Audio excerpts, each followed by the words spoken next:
through the valley of the shadow of hell, you will realize that there is something ahead. Something that lurks behind the dark veil. A veil that is beyond our own comprehension. Beyond the void.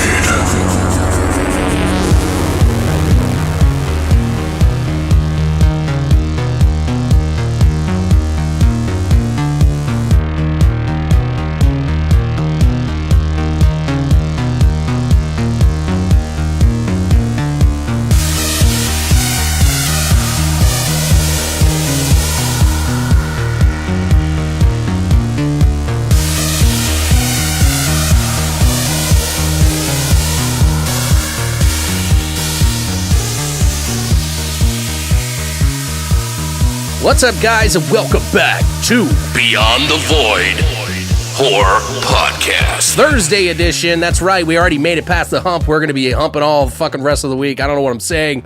Welcome to the fucking podcast, everyone. Clap your fucking hands. Slap your... Never mind. I'm trying to keep the D jokes out. Right. See what we can do. I believe in us. We used to have a tally on that. Yeah, no, we lost track of the tally because it just got out of hand. It created its own beast. Mm-hmm. It was like a dick... Shit! You said it. I don't want to do it. Take it out. So, today we're going to be bringing you a special episode for a Lotta Henenlotter Volume 1. That's right. 2 movies from Frank Henenlotter that will tickle your fantasies, your horror murderous rage. With puppets. With puppets. Yay. Yay. Yeah, but we wanted to pick a couple of movies, and it just seemed right. We picked Frank Henenlotter's Basket Case and, of course, Brain Damage. Right. Both in the 80s, both really good. We're going to get into that in a little bit. But how have you been doing, man? Pretty good. Yeah, well, okay. I didn't show up on... You don't have to express, by the way. I don't have to express it, but yeah, I wasn't here for last episode. Had a little family issues going on, but everything's okay now, and I'm back. Well, I'm glad. Yeah, me too, Yeah, we were a little worried about that. Pat had some bad stuff happen, and he was like, I'm trying to make it there in time, man, but I've got this. And I'm like, really? Is that what you think of me, Patrick? Really? Yeah, then when you said, you like, don't worry about it, I was already out the door heading to where I needed to go. Yeah, dude. Like, he was going to come over and record anyway. Yeah. It's dedication. Now that I know that, I will abuse and fuck the shit out of that. I'm just kidding. No, but I'm glad things are good, man. That's good to hear. Yeah, we don't need to get into details. Right. Just as long as everything's good, we're good. Everything's copacetic. All right. So, anything else? What about else? you, dude? No, not much, no. Oh, what'd I do? Shit. Well, the past couple of days, I've just been... Oh, we got a new TV, sort of. Oh, yeah, I saw it. It's our friend's TV. It's right. like 36% bigger than my old TV. And you got it for like a song and a dance. Yeah, it's like, you ever seen Raiders of the Lost Ark? Right. Like, my face just gets melted off. Not as much as maybe like a 4K TV, but there's a lot of melty action going on in there. Oh, yeah. Melty goodness. What was it again? Was that 50? It's 55 inch. 55. I had a 42 inch, so you can imagine. Right. Size really does matter. Oh, yeah. And not just for you ladies. God damn the dick jokes. Why were they not? It's like I'm a fucking 8-year-old, dude. It's all right. I get on this fucking podcast and shit just goes haywire. Fucking haywire. Talk about them flip-flaps. We've been playing some Friday the 13th game. Oh, yeah, a lot of Friday the 13th. Yeah, there's like a lot of mixed things said about it because, like the matchmaking and shit like that for Xbox, PS4, and even PC. Although I would say PC's probably got the better end of it. Probably. But that's, that makes sense. Like, it's weird to me when a PC game isn't better than the console ports. Right. And that's usually because of some weird fuckery. But... guys, just so you know, we love the game. Like, we really do like the game, and we're not just saying that because we had Wes Keltner on for an interview and had a big Friday the 13th or Friday the 13th episode. It's not just because of that. It literally is because we really genuinely enjoy the fucking game. Yeah, it's fun, dude. It's definitely immersive. It makes you feel like you're in the movies. Right. There's a lot of thought that was put into it. this is a smaller group. I don't remember how many people are on there, so I don't want to say, but we're talking in the teens here, guys. Like, you know what I mean? We're not talking about a AAA budget with like people who have 3 teams, like A, B, and C, Right. that work on different parts of a game to figure it out. Those people have so much money they can just hire another team for like from another group. They're Like Treyarch or whatever. Yeah, like whatever it is, they have like a disposable fucking amount of people when these guys were like sleeping overnight. So just think about that before you freak out. They're fixing the problems. They've not been sleeping. You got to give them that. And kudos to them for basically tantalizing all the AAA gamers with a game that is an independent game. Right. I mean, they came from nothing. They got it picked up on Kickstarter. They didn't come from nothing. Well, no, he had a couple of games beforehand, but Right. And also remember, guys, it is $40 on all the different consoles and such, but you do also have to remember they are building a single player game, so if you are new to this and wondering why, and some people are complaining about, oh, it's just too much money and blah, blah, blah. It's like, no, dude, like, they are going to put in a single player. You can wait if you want to. You can leave your friends behind. No. But if you don't play, then you're no friend of mine. No, but yeah, like it's, you know, they're going to be adding stuff. I have full faith in them. I know that they're working hard. I know they're having sleepless nights. They're fucking hardworking guys. and they'll give it to you for free. Or maybe. What? I don't know. You think the campaigns is going to be an add-on, or you think they'll charge? Oh, for no. It's going to be a part of the game, I think. Now you got me wondering. But I don't think they're going to charge for it. If they want me to give them $10 for it, I will. No, I think it genuinely is going to have a single player included in the game. Well, period. that's fucking awesome. So they may release other Jason skins for like a few bucks here and there for people, which, you know, like that could be bad or good for some people, but I don't think it's that big a deal. Right. It's like if you love the game, you're going to buy it. If you don't, you don't need it. It's fun no matter what. You don't need the extra skins. No, you don't. No. So, but anyway, we've been playing that. I've just been kind of working and watching TV, watching movies that I want to watch, because when you left that day, I was like, I had all this extra time. I finished up the podcast with Christina, and then the next day just finished it. Right. And so now we're recording now, a few days later, and I'll have a little bit of extra time. But then we got to record in 3 days. Right. Oh, well. So, but we don't know what we're going to do for next week just yet. So we're going to be cramming in some fucking movies.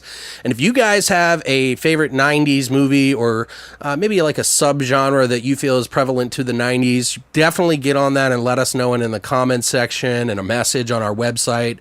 Like on longlivethevoid.com, you could do it there.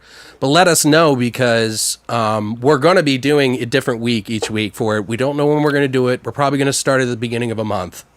So, but yeah, other than that, I did see Raw finally. Yeah? Yeah. Which it's like, I know everybody had already seen it like months ago. It was in the theater. I thought there was only one showing. Then they reopened a showing like a week and a half later or something. And I was like, wait, what the fuck? Like, what? Right. So I missed that one too. And I was like, God damn it, I want to fucking see this movie. Did you end up just getting the VOD? Yeah. Yeah. So we watched it last night. I think it's a good movie, but I think it's a little more hyped than I won't, you know what I mean? Like, you know what I mean? I hate when I Right. fucking say that. Hey, I say right like all the fucking time. So. Right. Right. But no, I actually genuinely thought it was a pretty decent film. I liked what it did. It made me kind of look away a little bit during one scene. I won't say it or spoil it for any of you, so don't worry, guys. I will just say that I saw the ending a mile away, though. Like, and when I say a mile, probably tack on 10 more miles. Because, like, there was something that one of the characters, the sister in the movie, said that led me to believe. So it was like, what, like 20 minutes in? It was like 20, 30 minutes in. Christina laughed at me. She was like, oh, just watch the movie. Right. And I was like, I'm telling you, man. I was like, you're right about your thing probably, but that's pretty obvious. But I was like, this is what's going to happen. It's like, you're going to find out this. And she was like, we'll see. And then at the end, she was like, pointed at me. She was like, you were right. That's right. And I don't like to brag about that. I hate assholes that do that shit. You Right. know, oh, I knew right away. Like, Dude, that's me. That's E totally equals me. MC squared, my friend. That's me when I call something out like that. I'm like, told you. No, it's just I paid very close attention to what they said, and I feel like they revealed it a little too soon. Yeah. And if you're paying close enough attention, you can kind of pick up on it pretty quick. Oh, really? So, and I'm sure there's people that knew it right away, but I don't know. It was still fun and interesting and different. I don't know, just different. I kind of wonder what the inspiration for the movie was. I'd like to find that out because I'm interested in it. But other than that, and I saw Life. Yeah, that was one of the movies I was kind of interested in, but then you kind of brought me down when you said that Ryan Reynolds was not a star actor in it. Well, he is. He is. I mean, they're it's on like a a space cameo, station, though, right? No. They're on a space station. There's not much place he can go. Okay, I thought you meant like Ryan Reynolds decided to retire to his sleep chamber for the rest of the movie. I thought maybe that. I thought maybe he got killed off at like the very beginning. Of the movie. movie. I don't know what happens. It'd be cool. You know what would be really cool, Patrick, is if you actually watched some of the movies that I watched, and then we talked about. Hey, I did. My wife didn't want to go see Alien Covenant on my birthday, so we ended up watching Guardians of the Galaxy. Oh, we're talking about your birthday again, are we? No, I'm just saying.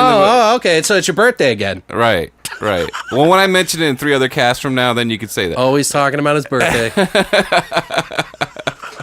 But what did you think of Guardians? Let's talk about that a little bit. Guardians of the Galaxy? I thought it was good. I thought it was pretty comparable to the original. Right. There was some stupid humor in it, but it gets lost in the shuffle of other things. So it's entertainment. It's a little too polished sometimes, I think. Possibly, yeah. But I do like. I didn't mind the jokes. Out of all the sci-fi movies, Guardians is a. I would give it like a 2 out of 10 at least. 2 out of 10, really? I'm kidding. I'm joking. Yeah. I don't want to give scores anymore because all the fucking assholes of the internet come out. Oh, how dare you? Blah, blah, blah, blah, right. blah. Like, well, you're a different person than me, so I don't know what you're thinking. Well, the one thing about the jokes, I mean, there is a lot of them. But they bring them around, circle back around to them to make it even more funnier. Right. But there was some, like, poop and fart jokes that even I was like, okay, come on, dude. Yeah. Like, Maybe come on, yeah. dude. Put your Tinker Toys down, motherfucker. No, but I still enjoy it. I think it's still a quality movie. I'm just saying that there was a couple of moments where I was like, no, don't do that. No.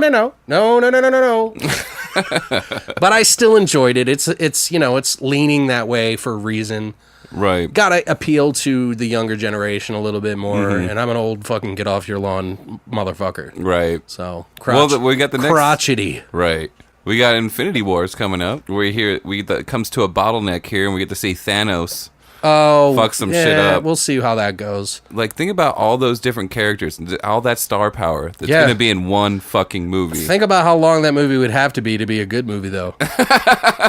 Do you understand what I'm saying? I understand what you're saying, but... It's like, what are they going to do? Just say one line each? Like, oh, hey, Bob. Hey, Bob. Hey, Bob. Hey, Bob. Hey, Bob. Hey, Bob. Oh, Bob. Oh, go around and round and just having conversations. It's going to be so fast-paced that they'll I don't probably even... break it into a 3-part series. They're breaking it into 2. And I don't think it's going to be enough for... I think they're going to have to do 3. Yeah. But that takes some pretty skilled writing. Well, they've done so well so far, dude. I mean, there are some... There's some turds in the mix, dude. There's some We're turds. eating oatmeals with turd in it. But as a whole, the way they develop their characters is far better than anything that DC's ever done. Yeah, we'll see. I don't know. I don't want to talk about that too much. Yeah, we'll get... Let's keep it horror, bro. I'm sorry. Well, when you want to start a superhero fucking podcast on your own, Patrick... I'm just kidding. That's a good idea. Oh, well. Yeah, maybe you'll see what it's like to be in hell like I am all the fucking time, dickhead. Anyway, so I think we're going to go ahead and jump into the flesh and potatoes of our Lotta Henenlotter Volume 1. Do you like how I said that? It was like I did. I was like, I felt like I was taking a whippet. Like, wow. Oh, he's going to the net. He's bringing it down like a basket of dynamite. On the Flesh and Potatoes segment of Frank Henenlotter, a Lotta Henenlotter Volume 1. From downtown. He's coming downtown for the Flesh and Potatoes segment.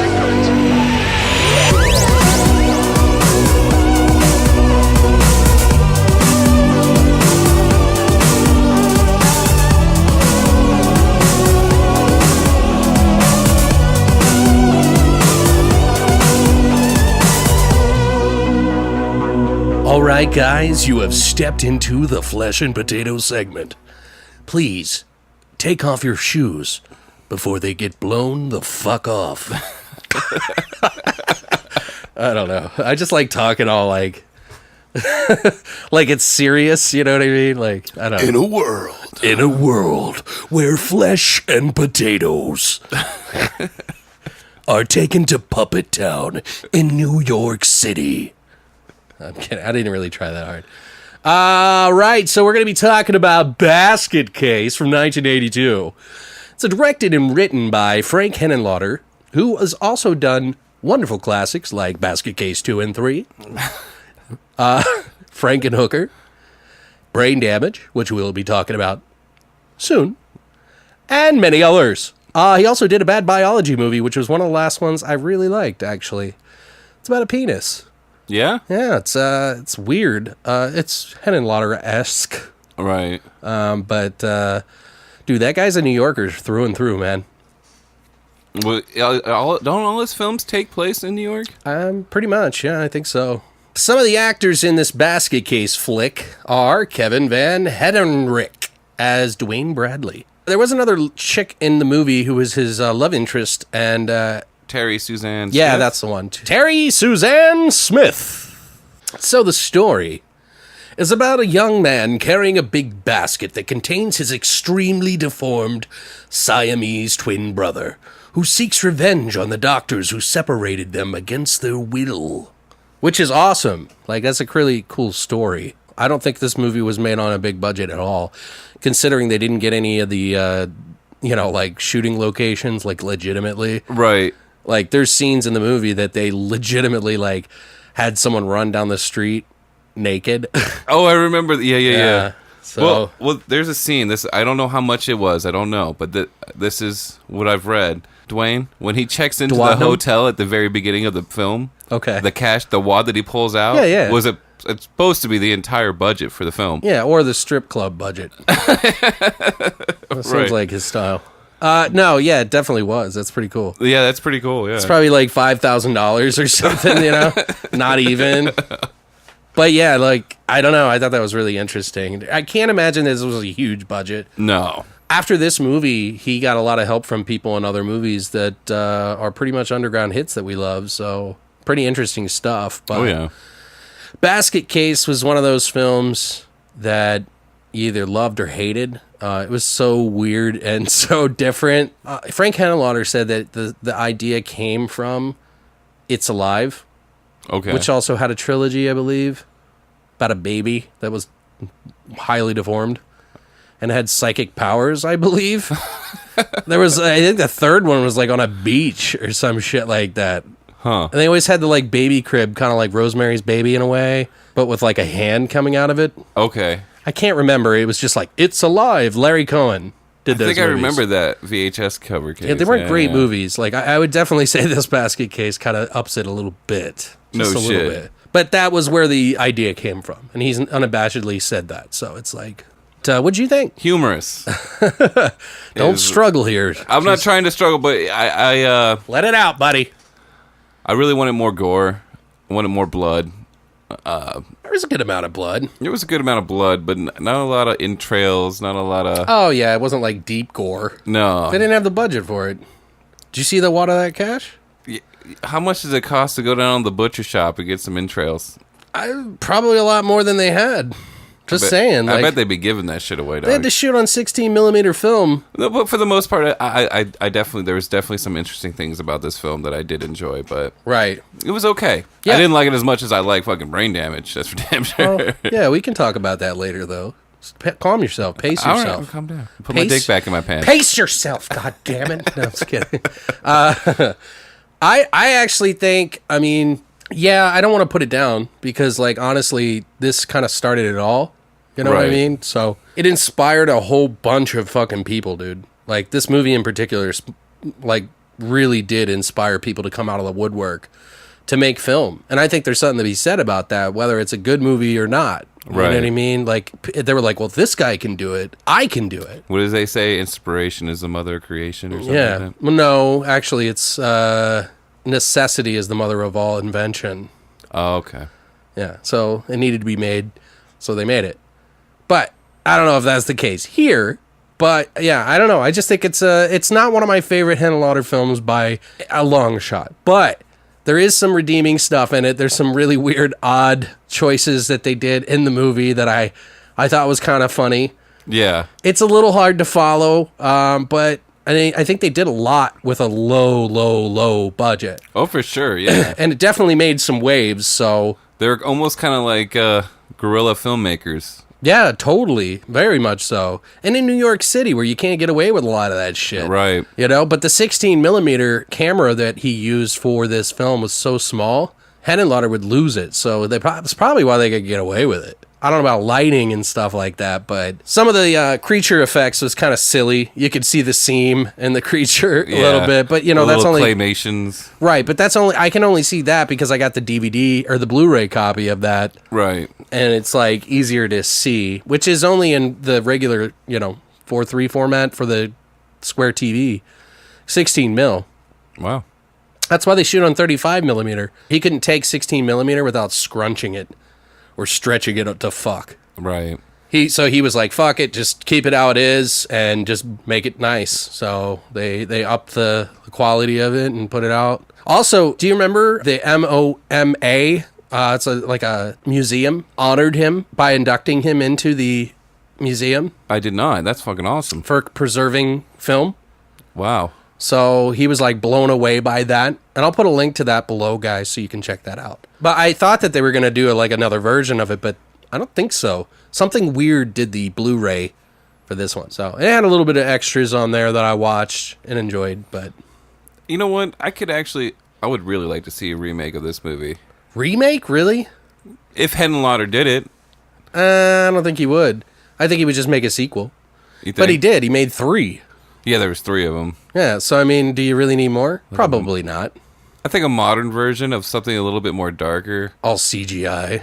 Maybe a little bit more practical. You think? Yeah. I don't know. It just feels wrong. I haven't seen Basket Case 2 or 3. Don't start talking remakes, goddammit. I know that's the kind of era that we're in now. Yeah, like now we're doing it. Like no wonder it's fucking prominent. Don't support it, goddammit. No, I don't want to hate every remake. Just too many. Overall, I think it's a pretty decent movie. It's a little fucking tongue-in-cheek and silly, and the creature's freaking out all the time, and which is hilarious. By the way, the dialogue is very amusing. Yeah, actually, the dialogue isn't that bad. It's just not great. I don't know. There's some scenes in there I'm just like, I just chuckle. This is the way they deliver their lines. I'm not saying it's a bad thing. It's something that I enjoy. Well, there's a lot of people that have a lot of foamy mouths over this movie, and I'm not necessarily putting them down by that, but I think I got turned on to some of his later works a little bit more. Okay. Like Frankenhooker, Brain Damage, those two. I don't know, because I always think of Henenlotter, Stuart Gordon, and Ryan Yuzna. Yeah, whatever. Those are the 3 that I usually think of. He's got a couple of films that he's actually still working on, or that he wants to finish.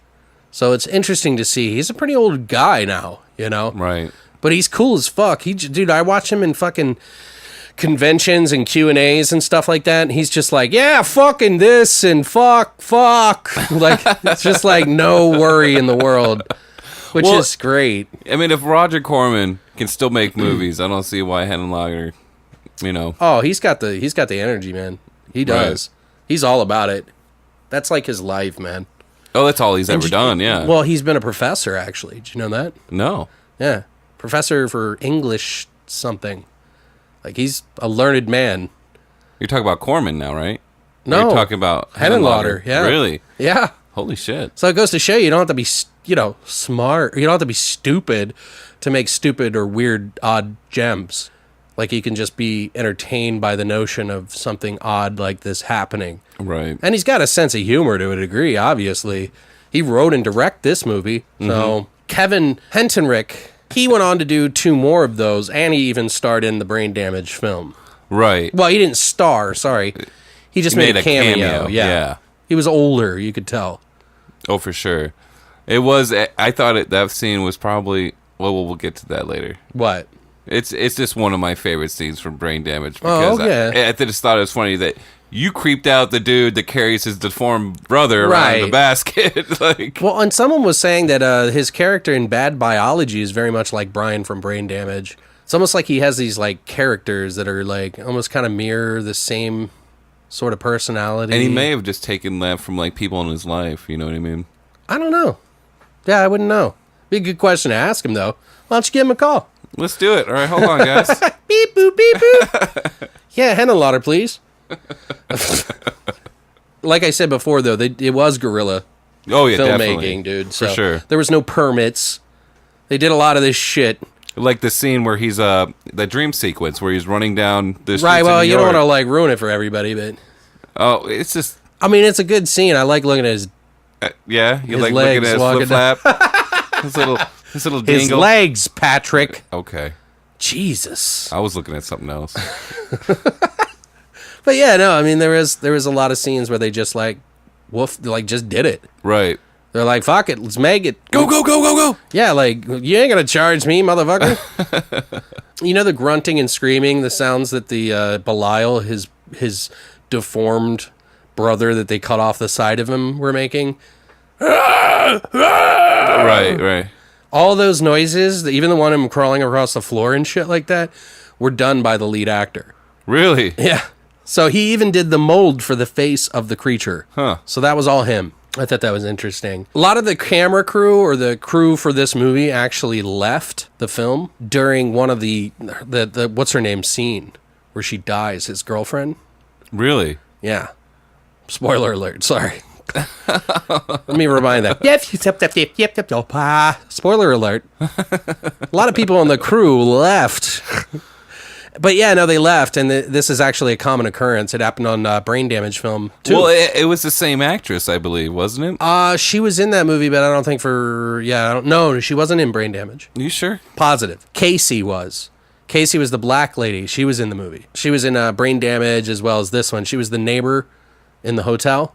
Right, One, the like kind of like stripper lady. I don't know what she was. She worked at like one of those like strip club sort of gentlemen's clubs in the first basket case. Trust me on that. I know. All right, I'm trusting. I trust. But yeah, a lot of the crew just left. They were like, "Fuck this! This is totally offensive. Not cool with this. I'm leaving." And it happened on Brain Damage as well. So this is a spoiler alert as far as the ending. If you guys have already seen the movie, clearly this is going to be something you already know. You know how the movie ends. Spoiler starts now. Ding, ding, ding, ding. There's the original ending that they were going to have instead of Belial hanging from the street sign and the hotel sign. And choking out his brother trying to save his life, but also killing him at the same time. Right. They were going to have Belial walking down the street in New York City. And they couldn't do it, so they opted for a nude streaking scene and the hanging from the sign scene instead. Right. Which, when they did the streaking scene, the lead actor, Kevin, was like, yeah, I'll do it. Fuck yeah, let's do that. It's awesome. So they, like, got in a van. Yeah, I remember this. They drove to, like, one street, cleaned, they, like, swept the whole floor, or the whole ground. Got all those needles out of the way. Yeah, so you wouldn't, like, step on any glass or something fucked up. And then he starts running down the street, and then they like got in the van. They did it again. I read there was like a van on either side of the street, the one where he dropped off and the one he ran to. Oh, I don't know. I think they just had one van. Oh, they might have with that kind of budget, actually. Yeah, so they just did it really quick. But do you have any favorite scenes for this one? Or? I really like the scene after there was that whole commotion about that guy dying in the hotel. I won't say who. Okay. But it was a neighbor of some sort. But the detectives are outside talking to everybody. Oh, he's loaded. Right, that guy. But the detectives talk to him as he's trying to walk into his room. And then he does that one. He's asked if he can go inside and look. And then he kind of like does that creepy, like, I'm going to put my hand on your hand while you turn the key. I was like, yeah, is this turned into like a gay porno or something? And I will always love. It was like it was kind of weird. It was very intimate. It was almost like he was like, let me open it. Yeah. I don't know. Let's say, it was just creepy and it was really funny to me. Yeah. I really enjoyed it. One of my favorite scenes was when Belial was wrecking shit in the hotel room. Oh. And he went fucking apeshit, dude. Like, he was like, here's a TV for you, Belial. And he just like breaks it. He turns it on. It doesn't even work. And then he's like, ah, ah, ah. And he just throws it on the ground. Then he climbs down in claymation. And he's like picking chairs up, and they like cut away as he's picking it up, like he threw it against a wall. Right. But it was really just like them picking chucking the chair at the right time. And then he's like smashing everything in the fucking room. All the hotel people are like, oh my God, what's going on? And then the fucking manager comes up, get out of the fucking way. Move it out of the way. What's going on in there? They're like, there's an animal or something in there. I just thought that whole fucking scene was awesome. Yeah, it was funny. I like when he grabbed the leg of the bed and started slamming the bed up and down. Oh, yeah. Yeah, it was pretty funny. He's good, man. He's strong. That little fucker. He's like, like not even an eighth of the size of his brother. Right. Dude, that guy lifts. Have you seen his neck? It's like big. You see his one bicep? But I think, spoiler alert, the scene where... These are all spoiler alerts, by the way. Right when he's having the dream about him running around naked and shit, that his brother Belial's across town, like, raping his girlfriend.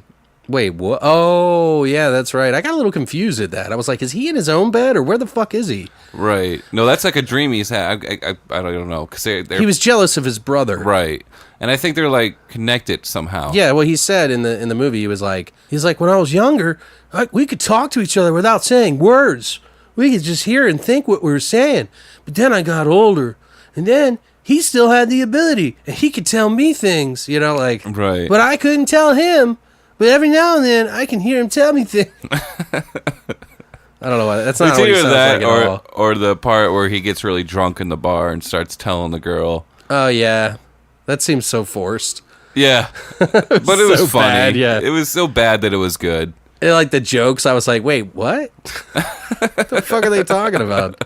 They're just drunk, He was probably like, all right, make jokes. Do jokes or something. Talk. Whatever the fuck. Move your flip-flaps around. Yeah, Let's fucking go. do your thing. Yeah, fucking drunky drips. Drunky drips. You're pissing and dripping out of your mouth, you fuckhole. Yeah, but I mean, overall, I think that's pretty much it for that. I mean, any of the times that... Oh, Belial, when he grabs Dwayne's crotch. Oh, dude, the way he screamed. And he picks him up, like, really high. I was like, where are the wires? Where are the wires? I was like looking for the wires. I couldn't see anything, so I don't know how they did it. Frame because it was just like you didn't see his shoulders in that. Yeah, I don't know how they did it. They probably are on it. Like it had a harness around his like shoulders. I bet. Right, or some dude's just standing behind him, picking him up. Right, with no legs, grabbing him by the buttocks. Some dude that can fly. You can't see his legs. I don't know. Fuck. Yeah, I think that's all we really have to say about that one. Do you guys like this movie? Are you a big fan of this movie? Why do you like this movie? I did find it stupid that he like locked it with like this an ordinary lock on a wicker basket. Right, yeah, it's like, yeah, that'll keep him in. Right. Motherfucker can lift couches and throw chairs and shit. And he's only like a foot tall. Right. But I digress. Yeah, no, I agree. But it's a nice wicker basket. I like it. I like it. Come on down to the basket emporium. Dude, I love that. We have baskets. Yeah. You need to put that on. The link to that. God, God, dude. I'll put it in the link below, but you guys got to let me know if you watch that shit.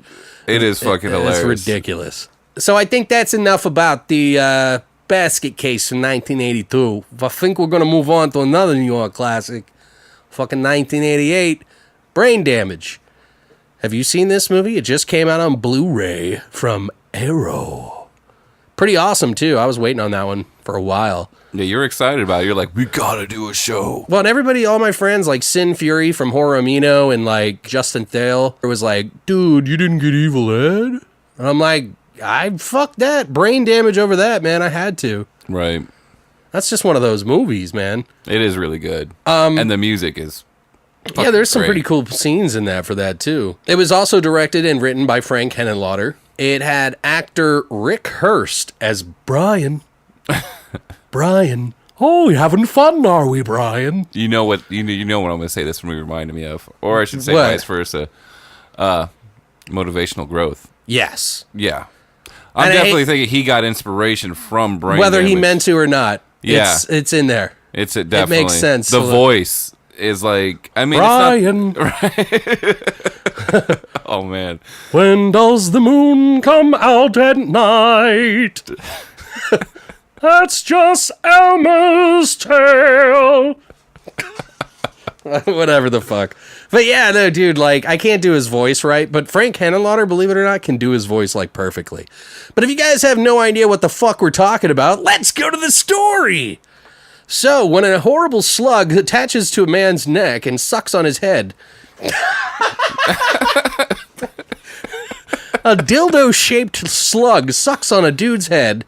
Now, one morning, a young man wakes to find that a small, disgusting creature shaped like a dildo has attached itself to the base of his brainstem.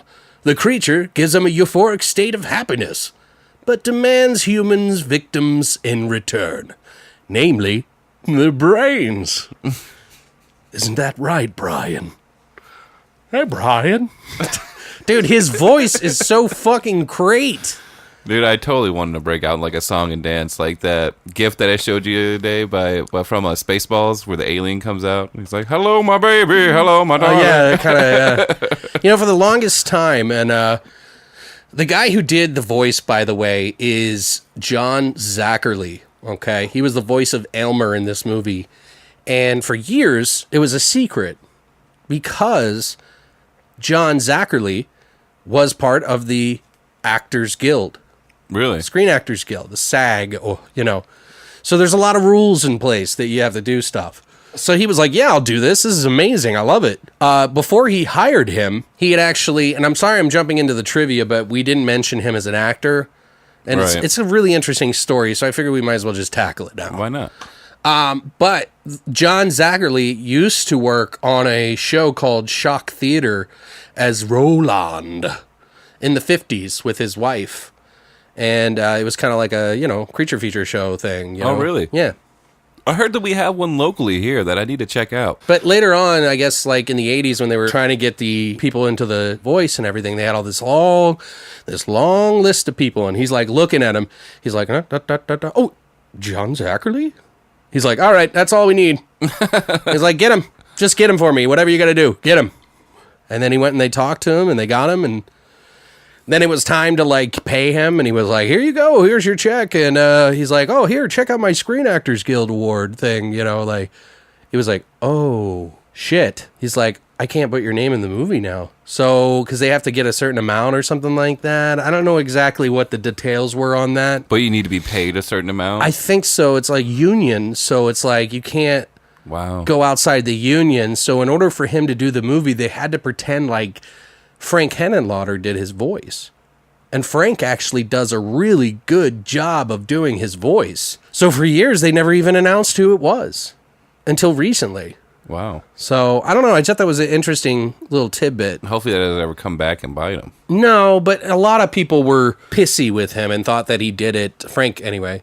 They thought he did it because they was being selfish or something like that. And it's like, well, why wouldn't you? And he was like, I was doing it for his protection, not mine. Right. He's the one that's going to get fined. I didn't want him to have to fucking pay that or have to pay it out because I didn't have the money. You know what I mean? Right, right. So, what'd you think of this movie anyway? I really enjoyed it, dude. I thought it was amazing. Yeah? And it's one of those movies that you wanted to see it go like balls to the wall. Oh, it kind of does. It goes balls to the face, at least. Were those balls? No, just shaft. Go ahead. But yeah, I really enjoyed it. I enjoyed the music. I think it was very well done. It's definitely going to be one of those I add to my collection.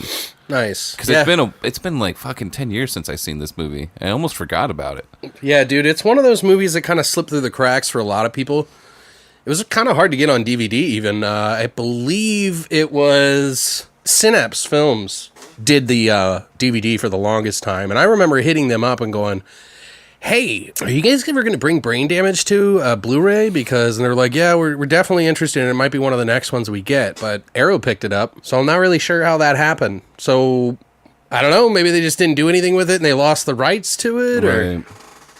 Because you do have a certain amount of time sometimes.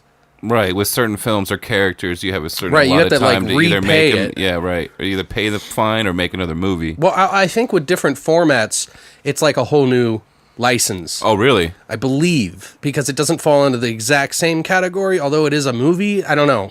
I could be wrong about that.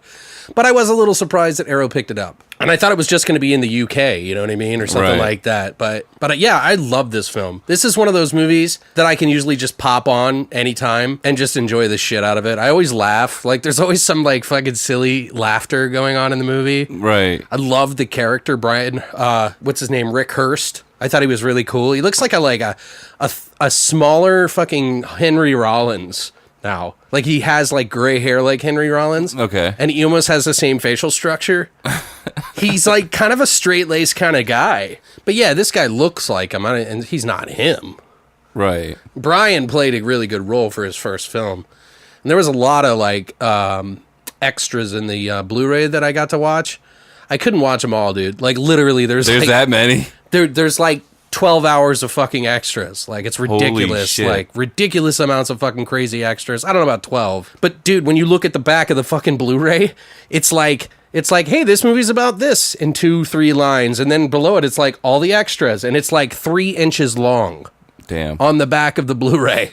I'm like, Jesus Christ, it's over. It's like huge. So I tried to watch as much as I could, but they were talking about a whole lot of really fun things about the movie and just, you know, like Rick Hurst wasn't really into he was really excited about the film when he first started it.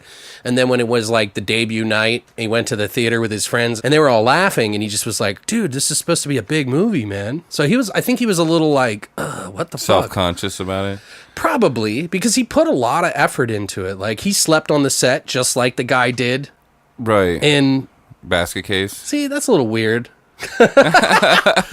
Like, not Basket Case. What are you talking about? The mold. Oh, the mold. He slept in the place. Though. He really? Totally did. Rick Hurst slept on the set. Wow. So that he could be a part, and like he's like, I kind of like need to get grimy and like, you know, into the scene. He's like, I just need to kind of like vibe with the scene and feel comfortable in my spot. Right. So that I can like really run with this shit. And yeah, he said he didn't shower for like months on end and didn't shave. And who? The guy from Motivational Growth to get into it. Yeah. Did he? Yeah, remember he said his like girlfriend was like, you grimy, man. Yeah, wouldn't have sex with him pretty much, which is you know, all right. You probably shouldn't. I don't know. There's something about this movie that is just so unique and different, and it does something so silly. Like the fact the voice sounds like a silly, fucking smart, intelligent being is just beyond me. You know what I mean? You would expect that thing to be stupid and just latch onto your neck and act like a fucking kildo, like a kildo or a fucking monster turd or some shit. Yeah, and this movie was kind of highly edited when it came out to VHS. They pretty much got rid of all the gruesome scenes. Mostly just the sex scenes, but the fellatio. Yeah. I don't know. Just overall, I think this movie is just, it has so many pockets of weird, fun parts, really cool, interesting, fun dialogue. I don't know. What are some other things that you like about it? Like, why do you like it?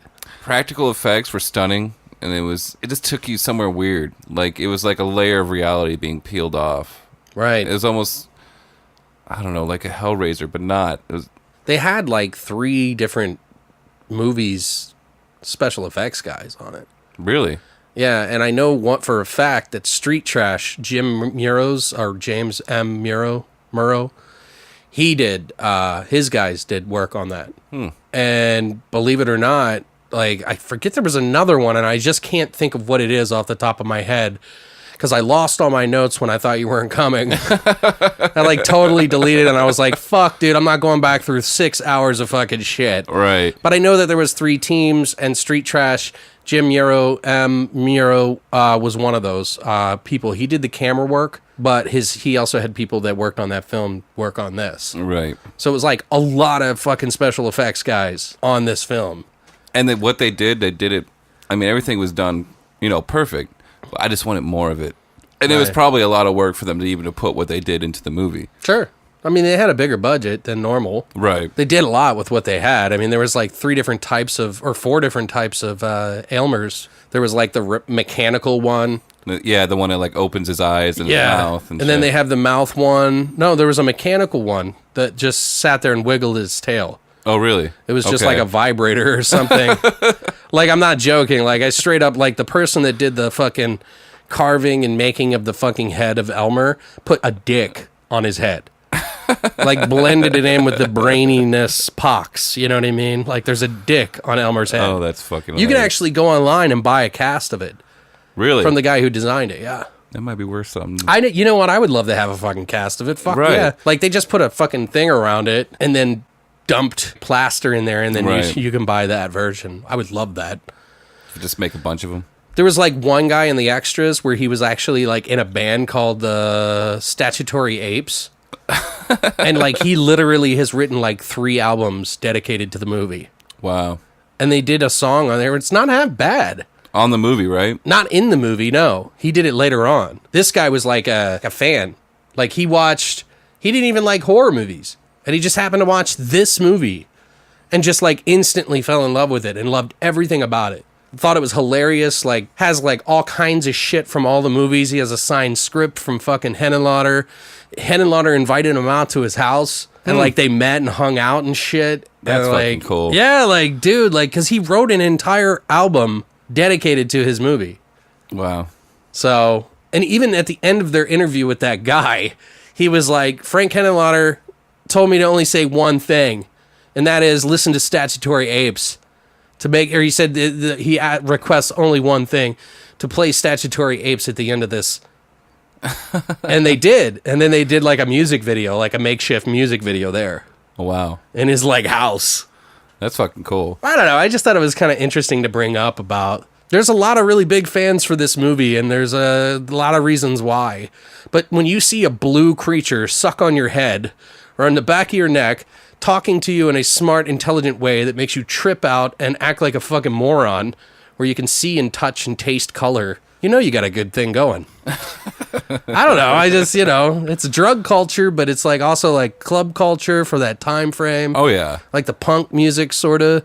Like that song, and I should have looked it up a little bit more because I couldn't figure out what it was. I just didn't look into it too much, but I actually didn't mind it. No, none of the music was bad in this Like movie. when he walks into the club and the like music's going and he's just like, ha ha ha. He's like dancing around. She's like, want to dance, stranger? Or whatever the fuck. One of the things I think was interesting about this movie is he actually shot 35 millimeter film. Henenlotter said that he couldn't, like in the first basket case, he kept losing the camera for the 16 millimeter.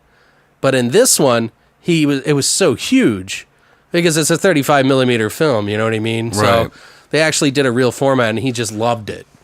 He did it at 16 and he always regretted it. So he shot with 35 from here on out. This was Rick Hurst's first debut film, a lead actor that played Brian. And he had to, I don't know if you noticed in the movie, did you see him wear that fake lip? Right. He actually had to wear a fake busted lip because Frank Henenlotter was like, you are too pretty. You just need to have your lips split. So we're just going to put that on there. And they put that on him for the whole film. Isn't that weird? It is pretty weird. That unexplained cut on his lip, there was supposed to be a scene where his brother is protecting him in a bar fight. Oh, I don't remember that part.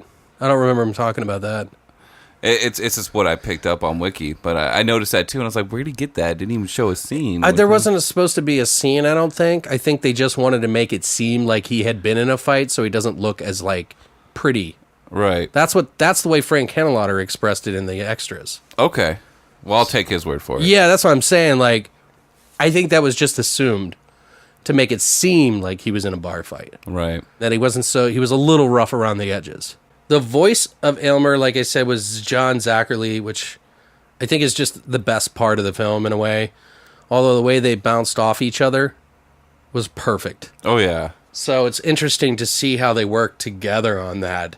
There was the blowjob scene that you were trying to mention earlier. Oh, yeah, the fellatio. The fellatio. The fellatio. Yeah, sounds like a nice ice cream, huh? Yeah, like gelato.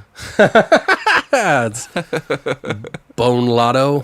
No, it's that was the scene that everybody walked out on. Yeah. Because they thought it was too much. It's also Yeah. the scene they cut from the DVDs and stuff, I think it was VHS copies. If only they knew what was to come. Right. You think that's bad? Well, he kind of tends to push the boundaries a little, Right.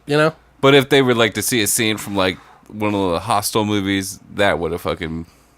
Yeah, but for its time, though, it was pushing pushing it a little bit. Yeah. I think it's funny that it was always his crew that walked off the set. It wasn't the street trash guys. It wasn't the other film guys. Just his crew that was offended by it. A lot of the special effects team, like I said, were in the movie Street Trash, and that's just one of my favorite movies. You're wearing the shirt right now. I totally am. It was not planned, by the way. I just wanted to wear it because I love the shirt.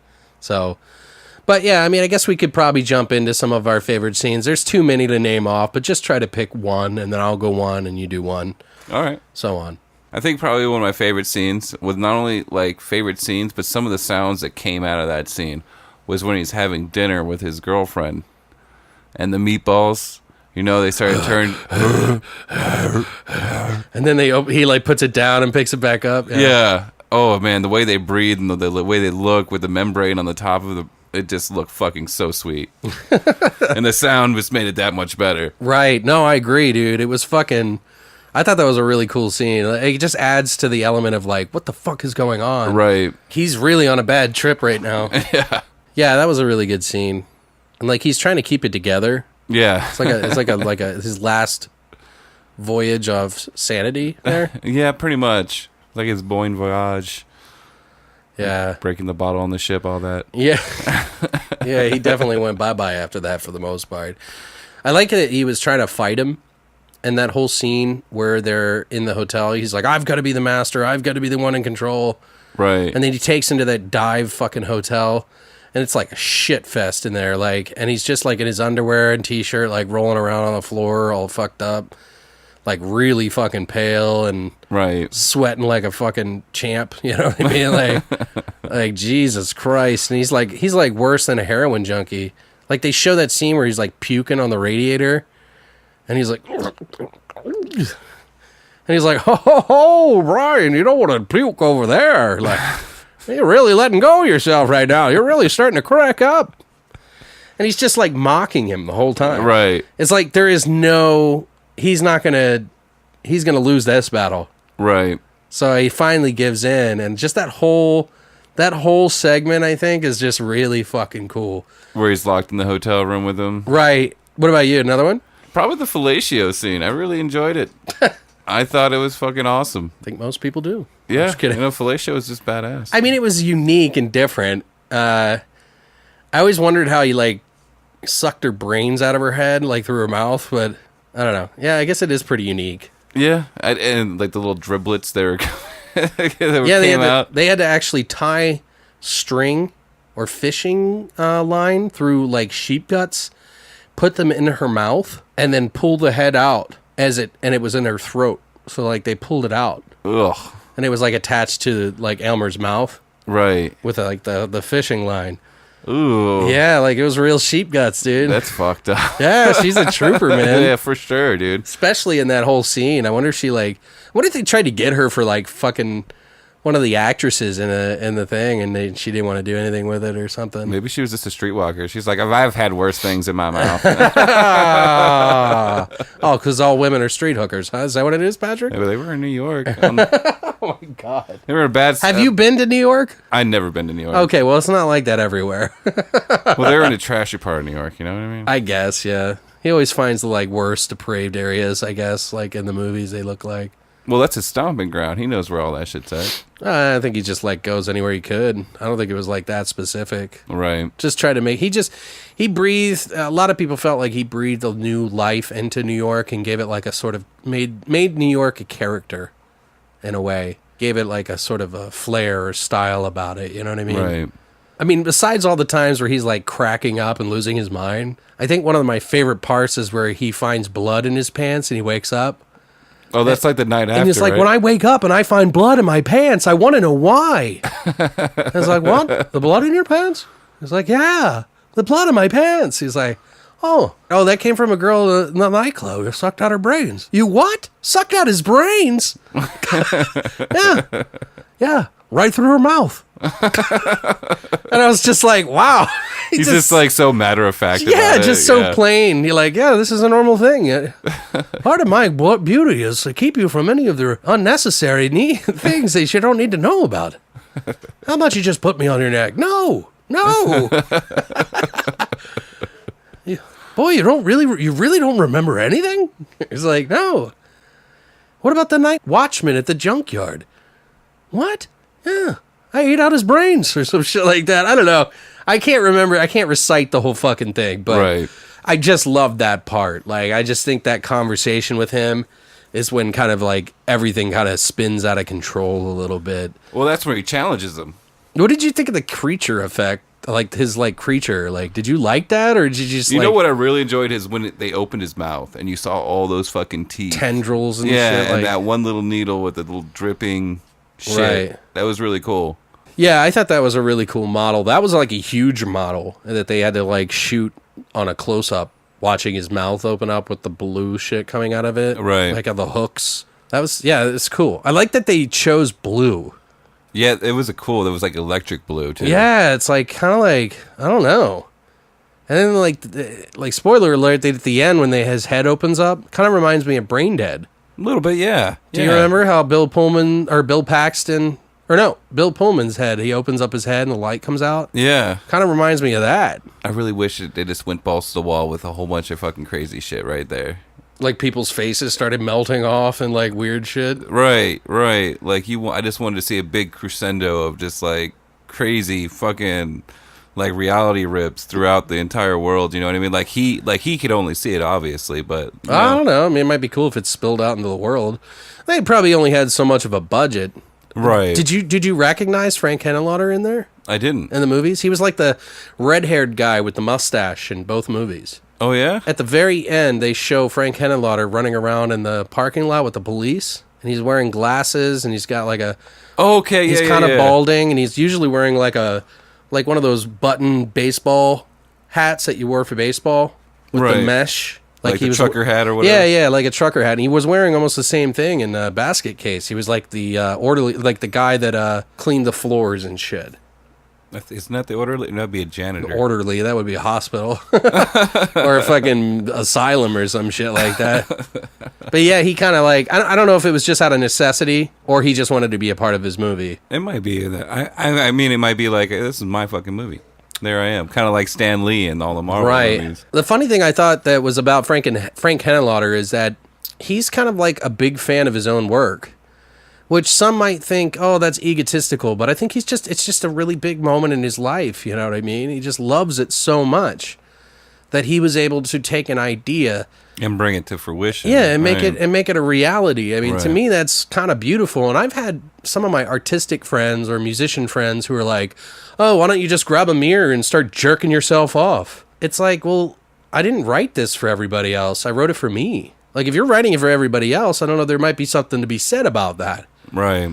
You know, if you're not really truly writing it for yourself. But I don't necessarily think that it's wrong to enjoy your own work all the time. Like, if you're obsessively watching your own shit every fucking day, yeah, there might be a problem. But there's nothing wrong to be proud of yourself for something, I think. Yeah, if you're pulling like a Patrick Bateman, that'd be Right. something to say about that. Yeah, but- if you're, like, literally looking into a mirror and jerking yourself off, Right. I don't, but he is a fan of his own work and he likes to collect stuff. From he's a collector, huh? Yeah, from his own movies. So that's why he invited that guy out. He was like, let me buy your, whatever you have. I'll give you some stuff. And you know what I mean? He gave him some books. Like, apparently there's a book for brain damage. Like a book. Like a continuance of the story? I don't know. I've never even knew that there was a book. So I'm going to have to look into it now just to see. Damn, yeah. But I guess Frank Henenlotter wrote a book. I don't think it's just a screen ad. I don't know what it is. So there's not many of them out there. They're pretty, rare. Right. So it's kind of hard to get, but... You think this days and age, someone would probably put that up on the internet already? Oh, I'm sure, but for how much is the question. Like, I guess the guy from the Statutory Apes bought one, and that's how he got in touch with Frank Henenlotter, because the guy he bought it from had his contact information and talked to him, and then hit up Frank Henenlotter and said he would like to meet him or something like that. So when we go to New York, we're going to hang out with Frank Henenlotter. Fuck, I would love to have him on, man. Dude, you think we get him? I don't know. Maybe we'll send him our fucking podcast that we talked about. It always seems to happen, huh? Right. I'd be fucking honored as fuck, man. Like, Oh, hell yeah. big fan of his work, dude. Like, I have almost all of his movies, like, except for the Basket Case 2 and 3, which I still need to get.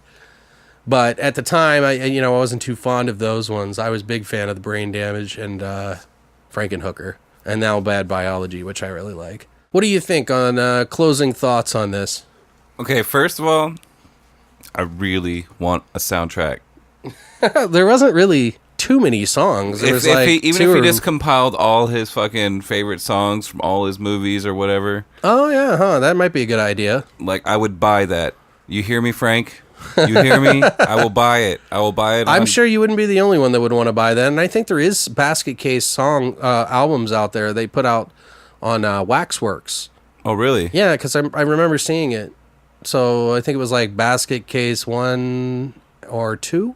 Okay. So there is music out there, but I don't know about a compilation like you're talking about. I mean, if I was going to do that, if there's not many music in all of his movies, I'd just take the best ones out of each one. And Well, you can't do that. You Why sell not? it as a whole, you don't sell it at all, in my opinion. I mean, that's what, oh, I'm drawing a blank on his name now. John Carpenter's? Yeah, John Carpenter did Lost that. remixes or whatever? No, they weren't the Lost ones. They were... Lost Themes. It was Lost Themes Oh, remix. was Lost Themes? I give you the remix one that had like an ogre track on it or something like that. And the album is fucking awesome. Yeah. It is really fucking good. But it's just a recreation of his stuff, essentially. It's just Right. a remix, so...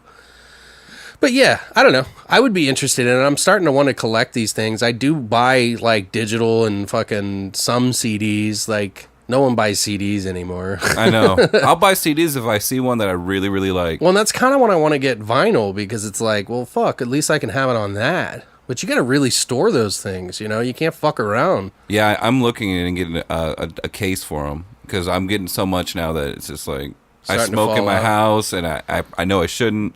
Just get some of them milk crates, man. No, I want something that conceals them. I mean, I'm going to stop smoking, obviously. Oh, you want to this just year, get one of but- those cases with the lid on it. Right, right. Yeah, I need to get a fucking record player again, so... Well, you can get those portable ones. Christina's like turning over like while she's like listening to this, like crushes her screen at work. She's like, no more collection. We like talked about that last episode that you haven't heard yet. Oh, yeah? Yeah. Are you collecting too much? Well, she says I'm a hoarder, and I'm like, I'm not a hoarder. My wife's get like that, too. She had to make me stop, buying Nintendo games because I would just literally... Yeah. I got to the point once I got all the games I had when I was a kid, I just started buying them just because they were cartridges. Oh. And she's like, you gotta stop. Yeah, you got an addiction, bro. You gotta stop. Well, I got you back into movies now. Right. And now I'm trying to collect my Blu-rays. And now I've been going to Zia, like, Yeah, like an every addict. other week. And then I'm like, oh, that one. And that one. And then you got like fucking 10 fucking DVDs in your hand. And you're like trying to make decisions on what I can buy, what I can't. And Zia's not the cheapest place to get stuff all the time, but I It's like really it not. a lot. But when they got You sales, it's a good deal. Well, and you also have to kind of be like, kind of look through. You got to be thorough. If you want to collect something and you want to get the cheapest price and the best disc and all this other shit, like there's stuff to be found, but you got to dig a little. Right. Like you got to get your hands dirty. You gotta roll up your sleeves. Yeah, and get Zia. let him Zia all over your face and back. But they do have a lot of good deals, especially on their vinyl. I mean, they got a couple of their grab bags for vinyl, and I got a couple of good things in there. Well, you got to remember also some people are a little bit more purist with the vinyl, and they want to get the pressings, the first pressings of stuff. Yeah. Because those are worth more, you know what I mean? So those are harder to find. You got to kind of like look through them. Like that's another layer to Blu-rays and DVDs and such Right. that you can't. Like it's only at the end of a life cycle that you can start, oh, well, this is the first edition of a DVD. So I don't go that far with vinyls, but I will say there is something to say about good vinyl and shitty vinyl. You know you have a good vinyl when you pick it up and you feel some heft to it. Right. But you pick something up and it feels like a flappy piece of plastic, don't even bother picking it up. Right. Put Okay. it right back down. It's a waste of money. Well, what? Kelly's probably like, yeah, it's a waste of money to buy these fucking things, too. Like, have you ever tried eating? Like, that's a good thing to do. Hey, well, now I'm making money. So. Well, we'll get Kelly on to do a thing with you, talk shit about you. Oh, that'll That's be like fun. Christina was just like verbally beating the shit out of me on the last podcast, which is great. It was fucking hilarious. But I think that's enough talk about fucking brain damage. There's enough talk about brain damage. So I think it's a really good movie, guys. If you have not seen it, you should definitely pick it up. I don't know. Who knows if they'll reprint it? I don't know. Right. It could be the last time they print it. I definitely got the one with the slipcase, Nice. so I didn't need to worry about Because those slip cases that go over the Blu-rays? Yeah. People actually collect those. Just the slipcase. Yeah, for like $5-10 sometimes, dude. Holy shit. I'm not joking, man. Damn, dude. Isn't that crazy? Like, That's I was like, pretty fuck, crazy. I'll give them all mine. Like, I don't give a shit. Like, here, like, I got like $500 worth in here. There you go, buddy. Have fun with it. Sometimes I don't even like the slipcase. Like, I actually like the cover of the fucking Blu-ray. Really? You throw those away? No. I don't throw them away. I'm saying I don't like them, like the picture that's on them most of the time. Sometimes it's really cool, but other times I'd rather just see the cover of the Blu-ray. Well, it's not like you ever look at them until you fucking take the slip cover off anyway. So it's Right. like, doesn't matter. They're on the side of the wall. They're just sitting there until you pick them up and then you cradle them like a baby. Rub them, smell them, Whisper in his sweet little spine. lick them. Rub it on your genitals. No, it's not that crazy, guys. All right, we're sorry. Yeah, we went too far. It's my fault. Blame me. I got Mike. I'm channeling Mike. Yeah. Yeah, so hopefully we might have a new guest on. I'm not sure yet. Someone was interested in trying to come by and do a guest spot. And I was like, we're actually looking for a female person to like kind of like take charge a little bit. This girl was interested. And I said, you might want to listen to us first, though. Like, I don't know, you may hate what we do. That's what I told her. I was like, you may actually hate what we do. Right. And she said, I will check it out. But I haven't heard back yet, so we'll see. She says she's a big horror fan. I don't know. We'll see. Our personality is fair. Right. Like, people get it. I think you guys get it. Like, I don't know. But you keep coming back. Yeah. And we love that. We say stupid edgelordy things sometimes, but not like that bad. I think we're pretty tame. For the most part. We just like to make silly things, say things that are fucked up. I don't know. We're not offensive. We just want to laugh. This is our part 2 of Lotta Henenlotter, Volume 1. Part 2 of, that's going to be really confusing. Maybe we'll just call it Lotta Henenlotter and just leave it at that. Thank you guys so much for coming by. If you haven't already, please go to longlivethevoid.com and check out all of our stuff that we post on there. We haven't been really good about posting the news section on that, but I will get on that. It's just a lot of work behind the scenes here that you guys don't know about. And sometimes I just want to fucking lay on the couch and be a piece of shit, okay? And play Jason. And play Jason, yeah. Which I've played only a little bit of. I haven't played that much. I literally only got to play Jason like 4 times. Anyway, All right, sorry. guys, thank you so much for stopping by for the Thursday edition. We will be returning this Monday for a brand new episode. And we're not even sure what the fuck it's going to be. So hang the fuck on, because it's going to be a blast. Thanks for stopping by, guys. Have a good weekend.